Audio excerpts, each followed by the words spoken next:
Doctor પર દુષ્કર્મ કરી તેની હત્યા કરવામાં આવતા દેશભરમાં ઘેરા પ્રત્યાઘાત જોવા મળી રહ્યા છે, જેને લઈ બનાસકાંઠામાં પણ ઘેરા પ્રત્યાઘાતો જોવા મળ્યા હતા। આજ રોજ IMI ડોક્ટર એસોસિએશન દ્વારા ઇન્ટર્નશિપ કરતા વિદ્યાર્થીઓ સાથે મળી એક દિવસીય હડતાળ પાડી રેલી સ્વરૂપે કલેક્ટર કચેરી ખાતે પહોંચી આવેદનપત્ર આપવામાં આવ્યું હતું, જેમાં મોટી સંખ્યામાં ડોક્ટરો તેમજ ઇન્ટર્નશિપ કરતા વિદ્યાર્થીઓ જોડાયા હતા।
આજે 17 ઓગસ્ટના દિવસે કલકત્તામાં જે 9 ઓગસ્ટે આરજીગર મેડિકલ કોલેજમાં મહિલા તબીબ ઉપર જે અત્યાચાર થયા અને હત્યા થઈ છે, આ જઘન્ય કૃત્યના વિરોધમાં સમગ્ર ભારતના અંદર દરેકે દરેક IMA બ્રાન્ચ એ સ્ટ્રાઇક કરી છે।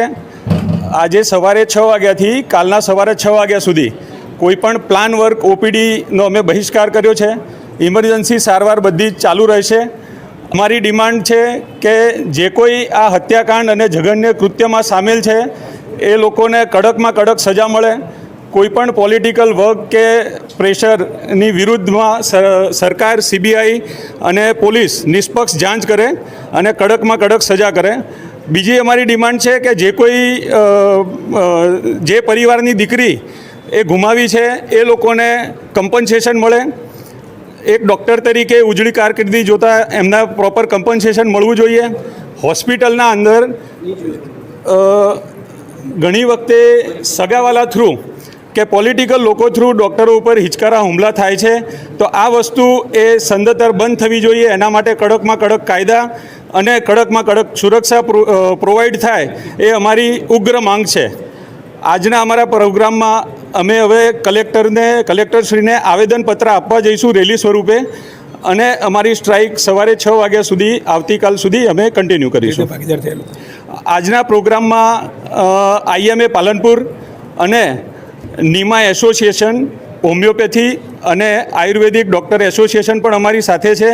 આપ જોઈ રહ્યા છો કે બનાસ મેડિકલ કોલેજના ઇન્ટર્ન એ બહોળી સંખ્યામાં ઉપસ્થિત રહ્યા છે અને દરેકમાં એક આક્રોશ છે. તો આ આક્રોશ એને પ્રોપર ન્યાય આપવો એ હવે સરકાર પ્રશાસનની જવાબદારી છે, એવી અમારી માંગ છે. હું doctor Prashant Chaudhary, IMA Palanpur, honorary secretary. RG Kar medical college ખાતે જે 9મી ઓગસ્ટે જે ડૉક્ટર તબીબ ઉપર જે ઘટના બનેલી છે એના સંદર્ભે પાલનપુર IMA દ્વારા આજે અમે એક મૌન વ્રત રેલી કાઢી અને કલેક્ટરશ્રીને આવેદનપત્ર આપવાના જવાના છીએ. અને આ રેલી દ્વારા અમે એટલું જ કહેવા માગીએ છીએ અને કે આ ઘટના વારે ઘડીએ આ સમગ્ર દેશમાં જે બને છે એના માટે કડકમાં કડક કાયદા બનવા જોઈએ અને એનો અમલ પણ થવો જરૂરી છે.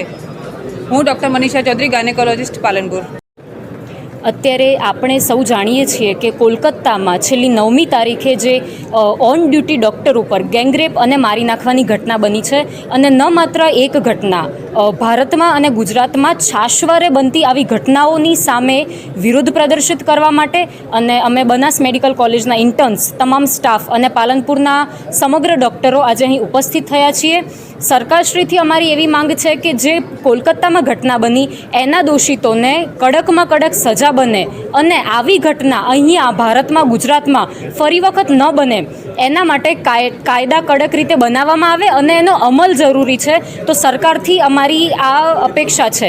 અને આ ગેંગરેપ કે મર્ડરની ઘટના, આના સિવાય પણ છાશવારે ડૉક્ટર્સ પર હુમલાની ઘટના પણ થતી રહે છે. તો એની સામે પણ હવે અમે લોકો કડક કાર્યવાહીની માંગ કરીએ છીએ. Doctor Hiral Chaudhary, intern doctor, Banas medical college, Palanpur. આપ જાણો છો કે કલકત્તામાં એક મેડિકલ કોલેજમાં એક મહિલા ગાયનેકોલોજિસ્ટ ઉપર પોતાની ડ્યુટી પતી ગયા પછી એના ઉપર રેપ અને એનું મર્ડર થયું. અને એના સંદર્ભમાં સરકારશ્રી અને તેની કોઈપણ ફેકલ્ટી હજુ સુધી જે કલ્પિત છે, ગુનેગારો છે, એને પકડતી નથી અને વિચરતા રહે છે. તો અમારી ડિમાન્ડ છે કે એ લોકોને પકડી અને વહેલી સજા થાય. આના સંદર્ભમાં અમારી નેશનલ હેડક્વાર્ટરે આજે આખા ઇન્ડિયામાં ડૉક્ટર લેવલે એક સ્ટ્રાઇક આપી છે. આજે અમે કોઈ ઇમરજન્સી સિવાય કોઈ કામ કરવાના નથી. આજે 24 કલાકની સ્ટ્રાઇક પીરિયડ આપ્યો છે. આજે IMA પાલનપુર હોલ ખાતર એક મિટિંગ થઈ.